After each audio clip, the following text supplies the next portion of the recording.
I'll give you a quick run over the software, but you won't need to change anything, so because it'll be set up ready to go. So the print layout we'll put on.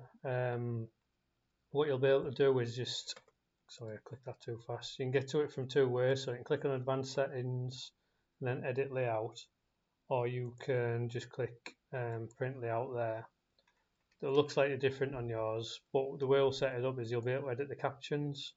So I'll add the two captions in here, so it'll just be the bride's and groom's name, and we'll put the date on, and then so at each event you'll just come into here and just edit the caption to whatever it needs to be edited to. So I'll get that set up ready. So that's the only thing you'll need to do for the event. I'll show you some of the settings just so you know what's going on. The camera settings are all in here.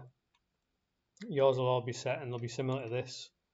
You don't want to change it too much unless you know what you're doing with the settings. The only ones that are relevant to your setup are this top row, which is like how the camera takes pictures, and then the second row, which is the live view. So if anything's kind of ever off, if someone's reset something or changed something, this is where you'll fix it. But if you have them near these settings, everything will be fine. What else is there? There's nothing else you really want to change.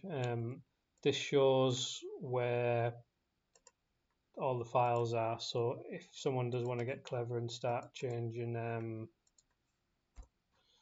like the backgrounds of the screens and things like that, and what happens, you just recreate these files, and this when there's a template loaded, this is where so that's the template that's loaded at the moment. So that's what prints out, and the way we've got it set up is it's passport strip. So all passport strip does is take a 6x4 and chop it in half. So you've literally got one photo kind of split into two, which is done in the software, and then the printer cuts it in half, and that's all set up ready to go. All your touchscreen settings and things are in here if you want to mess about, but I wouldn't. You can kind of change things and do things, but honestly, the way it's set up is the simplest way to do it. Everything's kind of set up ready to go. If you want to change anything or do anything clever, you're better off speaking to me before kind of trying to do anything, because I'd rather you do that than kind of have you go yourself, and then it'd be worse than when you started. Printer setup, so again, you don't need to do anything in here, but yours will be the DMP 620, which is your printer. Again, it's all set up, but this is where all your settings are. You might possibly want to say, so it's set to one copy, because on passport strip it is one copy, but the printer chops it in half for the passports. So the only thing you might want to change is if you want more copies to come out, so you can change that to 2 copies. But just bear in mind, 2 copies will actually be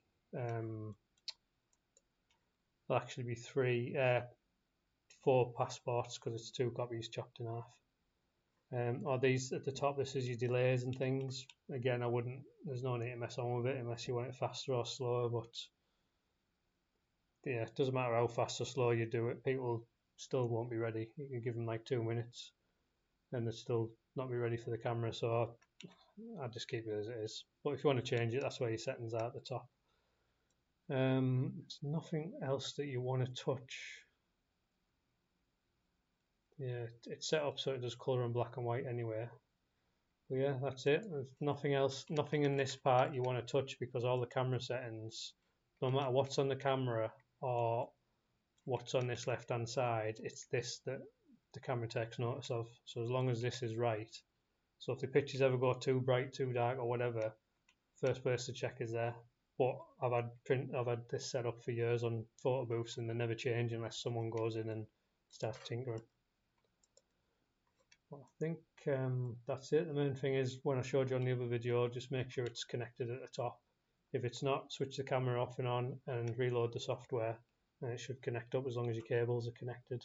If not, just double check your USB cables and things. But once you've got it set up, it just works. Thank you.